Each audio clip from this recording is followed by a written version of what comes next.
Jen and all of you. Today we are going to start a new topic matrices. Means अब हमें matrices start करना है। जैसा कि समर वेकेशन से पहले आप लोगों ने क्या क्या पढ़ा था, दो टॉपिक आपने कवर किया था। कौन कौन सा टॉपिक मैं याद दिला दूँ आपको? Relation and function and inverse trigonometric function. बेटा ये दोनों टॉपिक्स काफ़ी इंपॉर्टेंट हैं as the point of view competitive examinations and your board examination. So these topics takes you seriously and again revise once again. Means आपको revise करना है अपने दो पुराने टॉपिक को। तो आज हम लोग क्या स्टार्ट करेंगे बेटा? मैट्रिसेस स्टार्ट करेंगे। तो मैट्रिसेस पढ़ने से पहले हमें ये जानना ज़रूरी है what is the means of matrices. तो बेटा यदि मैट्रिसेस आप सर्च करोगे तो मैट्रिक्स का जो सिंगुलर मीन्स होता है, मैट्रिक्स क्या होता है? Matrix. Matrices is a plural. Matrices क्या है? प्लूरल है और मैट्रिसेस सिंगुलर नाउन। तो सिंगुलर और प्लूरल क्या होता है ये आप इंग्लिश वाले लोग टीचर से समझ सकते हो। बट मैट्रिक्स क्या है? तो मैट्रिक्स आज से आप अपने दिमाग में बैठा लो। Matrix is an arrangement. Means matrix क्या है? Matrix is an arrangement. Matrix simple क्या है? Matrix is an arrangement. Matrix एक अरेंजमेंट है। अब कुछ लोग बोलेंगे सर अरेंजमेंट क्या होता है? तो बेटा अरेंजमेंट आपने क्लास 11th में एक चैप्टर पढ़ा था, परम्यूटेशंस एंड कॉम्बिनेशंस। तो वहाँ पे आपको डिफरेंट टाइप्स के आपने अरेंजमेंट्स किए थे। राउंड टेबल अरेंज किया था, लीनियर अरेंज किया था और सारी चीज़ें अरेंजमेंट किया था। बट ये ध्यान रखना कि मैट्रिक्स क्या है? एक अरेंजमेंट। कुछ लोग बोलेंगे मैट्रिक्स इज़ एन वैल्यू। ये गलत है बेटा। Matrix is not a value. Matrix is not a value. Matrix value नहीं है। Matrix is not a value. Matrix कभी वैल्यू नहीं होती, ये ध्यान रखना। Matrix is not a value. Matrix value नहीं है। इस पॉइंट को अपने दिमाग में बैठा लेना। Matrix is not a value. What is the means of this? Matrix कभी भी वैल्यू नहीं हो सकती। तो इतना आपको अपने दिमाग में रखना है।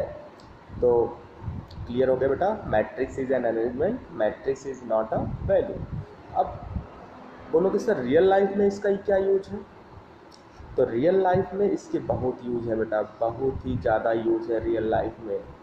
सबसे पहला यूज आप करते हो, कभी भी आपने देखा होगा, आप लोग बनाते हो, क्या कहते हैं, एक चार्ट, कोई भी चार्ट बनाते हो या ऐसी सीट, बैलेंस सीट बोलते हैं उसको। क्या बोलते हैं लोग? Balance sheet. किसी ने देखा होगा बैलेंस सीट? ये बेसिकली कॉमर्स वाले देखते हैं, बट आप लोगों ने छोटी क्लास में शायद बैलेंस सीट के बारे में पढ़ा होगा।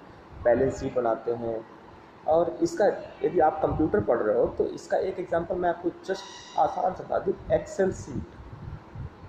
तो एक्सेल सीट क्या है बेटा? बेसिकली वो क्या है? मैट्रिक्स की फॉर्म में ही होता है। क्योंकि आप देखिए, कभी भी आप एक्सेल सीट खोलेंगे, उस पर कुछ लिखना चाहेंगे तो सबसे पहले आपसे वो क्या पूछेगा कि कितने रो चाहिए और कितने कॉलम चाहिए, क्योंकि उसमें रो और कॉलम ऐसे बने होते हैं। तो इसे हम क्या बोलते हैं? इस तरह के अरेंजमेंट को क्या बोलते हैं हम लोग? मैट्रिक्स बोलते हैं। क्या बोलते हैं? मैट्रिक्स। यदि number of rose and number of column यदि हम फिक्स कर देते हैं तो दैट इज कॉल्ड मैट्रिक्स। समझ में आ गया? एक्सेल सीट की बात हो गई। दूसरा, आप इस तरह का अरेंजमेंट एक जगह और देखते हो। कहाँ देखते हो? जैसे आप जाते हो मेडिकल शॉप में, तो मेडिकल शॉप में जिसमें वो दवाएं रखता है, देखा होगा आपने, उसकी वाल में इस तरह का कुछ ऐसे कॉम्बिनेशंस होते हैं।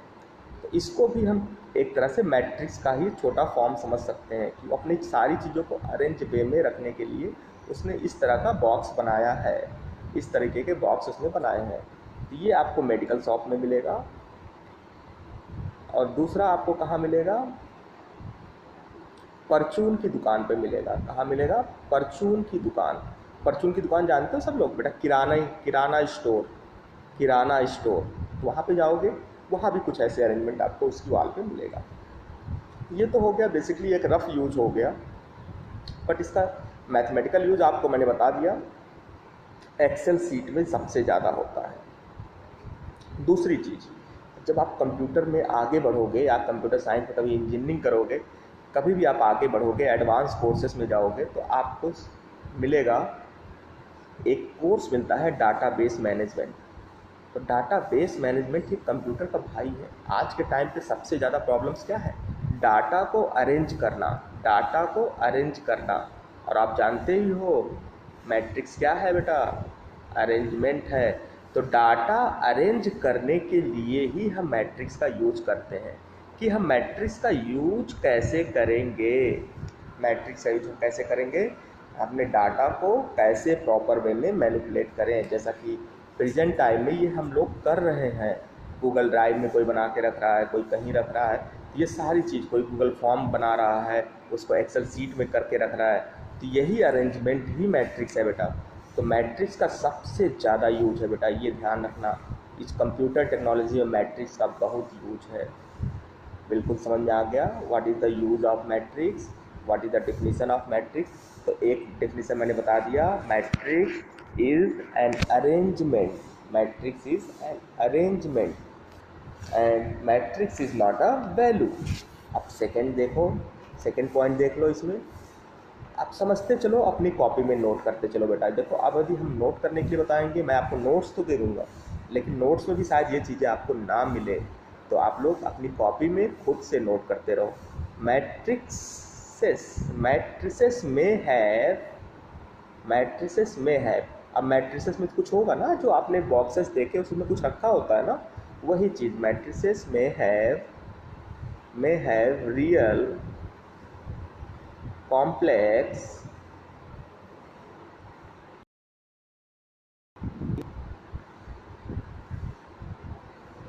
नंबर और वेरिएबल, नंबर और वेरिएबल। तो मतलब मैट्रिक्स में क्या होगा बेटा, या तो नंबर होंगे, या तो इमेजिनरी नंबर होंगे, या कॉम्प्लेक्स नंबर होंगे, या वेरिएबल होगा। तो इस चीज़ को नोट कर लो, क्योंकि मैट्रिक्स हमें रियल नंबर्स पे पढ़ना है, बट कहीं कहीं कॉम्प्लेक्स नंबर भी आएगा। इस चीज़ को ध्यान रखना, क्योंकि मैंने बताया है कि ये कम्पिटिटिव पॉइंट से काफ़ी इम्पोर्टेंट रोल अदा करेगा। तो मैट्रिक्स का मतलब आपको समझ में आ गया मेरे हिसाब से। बस सिंपल याद रखो बेटा, matrix is an arrangement. Clear? अब एक डिफिनीशन और मैं बता रहा हूँ, जो आपको कहीं कहीं लिखा हुआ मिलेगा, ध्यान से देखो और नोट करते रहो जितनी डिफिनीशन मैं बता रहा हूँ। Matrix is a set, matrix is a set of mn number, small m into mn number, मतलब स्मॉल mn नंबर होंगे। देखो बेटा, सब कुछ समझ, ध्यान समझ लेना। mn number, matrix is a set of mn number in which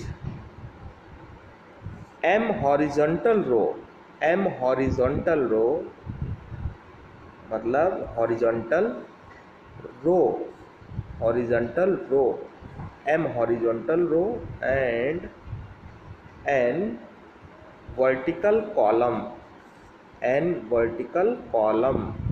So means matrix is a set of mn number in which m horizontal row and n vertical column are arranged, जिसमें m horizontal और n vertical columns क्या होते हैं, arrange होते हैं। तो ये बिल्कुल आप अपने ध्यान बिठा लो मैट्रिक्स बेटा, फिर दोबारा ये सब डिफिनीशंस आपको नहीं मिलने वाली हैं। क्लियर? अब हम आगे बढ़ते हैं बेटा। अब हमारा दूसरा पॉइंट्स है कि भाई मैट्रिक्स तो हम सीख गए सर, मैट्रिक्स की डिफिनीशन पता होगा कि इसका दिखेगा कैसे, तो इसकी फ़ोटो या इसका पिक्चर कैसा होगा मैं बनाने जा रहा हूँ बेटा। इसका फ़ोटो आपने एक चीज़ पढ़ा होगा, स्क्वायर ब्रैकेट टाइप का कुछ होगा। मीन्स या तो ऐसा होगा, या तो ऐसा होगा, या तो ऐसा होगा। मीन्स इस तरह का जो भी फ़ोटो हो और इसके अंदर कुछ लिखा होगा बेटा। इसके अंदर क्या होंगे, एलिमेंट्स होंगे। क्या होंगे, उसे क्या बोलेंगे हम लोग, एलिमेंट होंगे। तो ऐसा फ़ोटो आपको मिलेगा। यदि आपको ऐसा फ़ोटो मिलता है तो मीन्स आपका क्या है, वो मैट्रिक्स है। तो मैं एक फ़ोटो बना के आपको दिखा रहा हूँ, उसमें सारी चीज़ें मैं एलेबरेट करूँगा। तो मैट्रिक्स को हम किससे लिखते हैं, इससे भी लिख लो। Matrix is denoted by a capital letter of alphabet. Matrix is denoted bye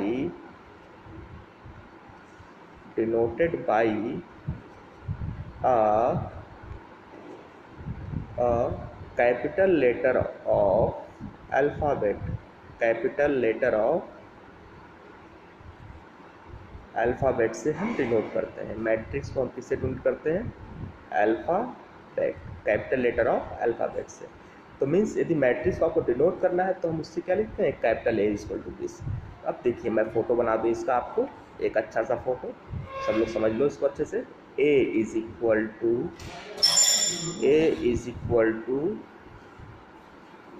A11 A12 dot dot, बेटा ये देखो थोड़ा सा गलत हो गया, मैं थोड़ा सा स्पेस ले रहा हूँ, A13 dot dot A1N,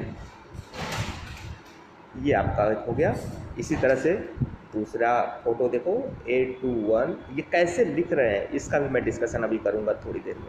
A22 A23 dot dot A2N dot dot dot AM1 AM2 dot dot dot AMN। बेटा ये फिगर आपको NCERT में भी मिलेगा, तो सबके पास NCERT होना चाहिए फिलहाल। यदि मैं बोल रहा हूँ तो ये फ़ोटो आप देख सकते हो, आपके बुक में बना है पेज नंबर 8 पर। ये फ़ोटो आपको पेज नंबर 8 पर मिलेगा, पेज नंबर 8 पर मिलेगा। तो वहाँ पे देखोगे बेटा ये फिगर आपको बना मिलेगा, तो इसे हम मैट्रिक्स बोलते हैं। अब यहाँ पे यदि आप ध्यान दो तो जी ये कॉलम, आप लोग कॉलम और रो तो अच्छे तरह समझते होंगे बेटा। तो ये हमारा कॉलम नंबर 1 है, ये क्या है बेटा, कॉलम नंबर 2 है, ये क्या है बेटा, कॉलम नंबर 3 है, ये क्या है, कॉलम नंबर n है।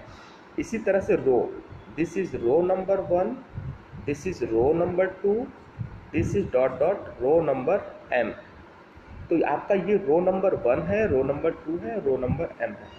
तो n कॉलम m रो, ये आपका एक प्रॉपर अरेंजमेंट हो गया। अब यहाँ पे हमने पहला एलिमेंट कैसे लिखा बेटा, इसको ध्यान दो। पहला एलिमेंट हमने कैसे लिखा ये आपको आना चाहिए। ये पहला एलिमेंट कैसे लिखा बेटा, अब देखो ये हमारा रो 1 है और ये क्या है, कॉलम 1, रो 1 कॉलम 1, तो 1 1। फिर दूसरे वाले को कैसे लिखा, रो 1 कॉलम 2, फिर रो 1 कॉलम 3, रो 1 कॉलम n। तो मीन्स हमने पहले क्या लिखा बेटा, रो 1, पहले हमने क्या लिखा, रो, फिर क्या लिखा, कॉलम 1 क्या है, row column, row column, row column, row column. इसी तरह से देखो दीजिए। अब ये कैसे लिखा बेटा हमने, पहले क्या ध्यान दो, रो 2 कॉलम 1, रो 2 कॉलम 2, रो 2 कॉलम 3, रो 2 कॉलम n। तो मीन्स ये हमारा तरीका है लिखने का, सबको समझ में आना चाहिए, ये एकदम क्लियर होना चाहिए। पेज नंबर 8 NCERT में आपको मौजूद है ये फ़ोटो। यदि आपको ये फ़ोटो नहीं, इस फ़ोटो को आप देख सकते हो बार बार। वैसे भी सबसे अच्छी बात है जब आप बैठा करो तो अपना NCERT लेके बैठा करो, क्योंकि हम लोग NCERT पहले ही पढ़ेंगे और सारी चीज़ क्लियर होनी चाहिए, समझ में आनी चाहिए। तो आपको ये समझ में आया ये फ़ोटो कैसे बनी है, तो ये मैट्रिक्स आपको समझ में आ गई होगी मेरे हिसाब से। अब इसका हम दूसरा पॉइंट डिस्कस करते हैं, क्योंकि बेटा हमने क्या बताया, ये एक अरेंजमेंट है और एक कॉम्पैक्ट फॉर्म है। तो ये देख रहे हो कि अभी इतना बड़ा दिख रहा है आपको, इसको कॉम्पैक्ट कैसे करेंगे, तो उसका तरीका क्या होगा बेटा, ध्यान से देखो। सबसे पहले हमने क्या लिखा, ए इज इक्वल टू एक स्क्वायर ब्रैकेट रिप्रेजेंट करेगा मैट्रिसेस को, उसके अंदर हमने एलिमेंट लिखा ए। अब ए के बाद हमने पहले क्या लिखा था, रो, और रो को हमने किससे लिख दिया बेटा, आई से, रो को किससे लिख दिया, आई से, कॉलम को किससे लिख दिया हमने, जे से। तो AIJ, दिस इज अ रो। अब आप बोलोगे सर m था वहाँ पे, तो हम m पे लिमिट लगाते हैं। I का मतलब कहाँ से कहाँ तक होगा बेटा, 1 to m, और J का मतलब कहाँ से कहाँ तक होगा बेटा, 1 to n। तो मीन्स ये आपका रो हो गया और ये आपका कॉलम हो गया। तो आई की वैल्यू 1 से लेके m तक, तो मैक्सिमम वैल्यू कितनी है m। तो हम बाहर पहले क्या लिखेंगे बेटा, रो लिखेंगे m, फिर क्या लिखेंगे कॉलम m क्रॉस n। तो सबसे पहले हमें ध्यान रखना है क्या लिखना है, रो लिखना है। और इसी चीज़ को हम क्या बोलते हैं बेटा, m क्रॉस n को क्या बोलते हैं, ऑर्डर ऑफ मैट्रिक्स। क्या बोलते हैं, ऑर्डर ऑफ मैट्रिक्स। ये आपको समझ में आया बेटा, ये होगा ऑर्डर ऑफ मैट्रिक्स। अब ऑर्डर ऑफ मैट्रिक्स मैं आपसे बोलूँ, आप लिख के बताओ। जैसे मैंने एक मैट्रिक्स दे दिया, A is equal to MIJ 3 cross 2। तो what is the order, what is the order of this matrix, 3 cross 2। इसमें रो कितने होंगे बेटा, रो कितने होंगे, row is equal to 3, column is equal to 2, 3 होगा कॉलम 2 होगा। इतना क्लियर। अब कितने एलिमेंट होंगे, number of element means, number of element in matrix means, ये समझ लेना, number of elements in matrix means कितने मैट्रिक्स में एलिमेंट्स होंगे, 3 इंटू 2 मीन्स 6। तो टोटल कितने एलिमेंट होंगे बेटा, 6। ये बिल्कुल ध्यान रखना, हम ऐसे निकालते हैं। अब मैंने कोई और क्वेश्चन दे दिया, कुछ और पूछ लिया, तो मैट्रिक्स में ऑर्डर हमेशा, ध्यान रखना, ऑर्डर हमेशा इसी फॉर्म में होगा, पहले रो होगा फिर कॉलम होगा। तो ये रो और कॉलम आपको निकालना पड़ेगा बेटा। ये आपने निकाल लिया रो और कॉलम, तो आपका हो जाएगा। तो ऑर्डर निकालना सीख गए, नंबर ऑफ एलिमेंट निकालना सीख गए, मैट्रिक्स क्या होती है ये सीख गए। ये सारी चीज़ हम लोग आज सीख चुके हैं। अब हमारा जो नेक्स्ट पॉइंट्स है वो क्या होगा बेटा, कंस्ट्रक्ट अ मैट्रिक्स। कोई मैट्रिक्स कंस्ट्रक्ट कैसे होगा। तो जैसे मैं एक क्वेश्चन ले रहा हूँ, NCERT एग्जाम्पल नंबर NCERT का एग्जाम्पल है 3, example 3, page number 60, page number 60, page number 60। तो पेज नंबर 60 पे आ जाना, तो वो आपको दिखेगा। तो पेज नंबर 60 पे क्या है बेटा, पेज नंबर 60 यदि आप देखोगे, एक एग्जाम्पल दिया है, construct, construct, construct a matrix. आपको एक मैट्रिक्स बनाना है बेटा, और उसका ऑर्डर क्या दिया है, मैट्रिक्स ऑफ ऑर्डर 3 क्रॉस 2, मतलब 3 रो चाहिए और 2 कॉलम चाहिए। और एलिमेंट्स क्या दिया है, हुज एलिमेंट्स, हुज एलिमेंट्स क्या दिया बेटा, हुज एलिमेंट्स। अब एलिमेंट्स क्या दिया है, देखो यहाँ पे AIJ is equal to 1/2 modulus of I minus 3J। तो ये आपका एलिमेंट्स है। अब सोचोगे कि हम लिखें कैसे, तो हमने बोला जितना भी बेसिक्स आपको बताया उतना ध्यान रखो। तो पहला बेसिक्स हमने क्या बताया था, ऑर्डर आपको मिल गया, उसमें I की वैल्यू कितनी होगी, रो की वैल्यू कितनी होगी, 1 2 3, J कितना होगा बेटा 1 2 2, मतलब रो 1 2 3 तक जाएगा और कॉलम J 1 2 2 तक। तो AIJ सबसे पहला एलिमेंट क्या होता है बेटा, दोनों इक्वल होंगे, A11 पहला एलिमेंट, I की वैल्यू 1, J की वैल्यू 1। तो A11 क्या हो जाएगा, from the formula, from the formula mod लगा है बेटा, ध्यान रखना, 1 माइनस 3, J की जगह 1 रखोगे तो क्या होगा, 3 इंटू 1 3। तो क्या आ जाएगा बेटा, 3 माइनस 1 माइनस 2, माइनस 2 का मॉड क्या हो जाएगा 2, तो 2/2 का मतलब बेटा 1। देखो अब ये NCERT में सॉल्व दिया हुआ है, मैंने NCERT को बताया, आप NCERT खोल के बैठो। तो 1 2, अब I की वैल्यू कितनी है बेटा यहाँ पे 1, J की वैल्यू कितनी है 2, तो 3 इंटू 2 कितना होगा बेटा 6, तो 1 माइनस 6 मतलब माइनस 5, 5/2। क्लियर, ये सारी चीज़ें क्लियर होनी चाहिए। A13 13 होगा, 13 होगा नहीं, क्योंकि कॉलम कितना है बेटा, केवल 2 तक जाएगा, 1 to 2 मतलब कॉलम नहीं होगा। फिर से आ जाओ, इसी तरह से A21 1/2, 2 माइनस 3, ये सीरीज सारी चीज़ें आप सीख जाओगे फटाफट। अब आप फटाफट अपना NCERT देखो, वहाँ पे लास्ट में लिखा होगा एक मैट्रिक्स 3 क्रॉस 2 का, उसमें क्या क्या आया होगा, सबसे पहले A11, फिर A12, फिर A21, A22, फिर A31, A32। This is your final matrix. समझ में आया? समझ में आया बेटा? ये चीज़ें आपको करनी है और इसमें वैल्यू पुट कर देना फटाफट, ये आपका आंसर होगा। तो एनसीईआरटी आप लेके बैठा करो बेटा। एनसीईआरटी नहीं है तो मैंने पीडीएफ आपको भेज दिया है। ओके, तो आज हम लोगों ने क्या क्या सीखा बेटा? डिफिनीशन ऑफ मैट्रिक्स सीखा। क्या सीखा? Definition of matrix. दूसरा क्या हम लोगों ने सीखा बेटा? डिफिनीशन ऑफ मैट्रिक्स के बाद हम लोगों ने क्या सीखा? हम लोगों ने ये सीखा कंस्ट्रक्शन ऑफ मैट्रिक्स, कैसे मैट्रिक्स का कंस्ट्रक्शन होता है, ये भी हो गया हमारा। अब तीसरा क्या हम लोगों ने सीखा बेटा? Order of matrix. Order of matrix क्या होती है, तो ये हम लोगों ने आज सीखा बेटा। अब हम लोगों ने नेक्स्ट टर्न में क्या सीखना है? नेक्स्ट टर्न पे हम लोगों को सीखना है बेटा types of matrix. Types of matrix, types of matrix, ये हमें सीखना है।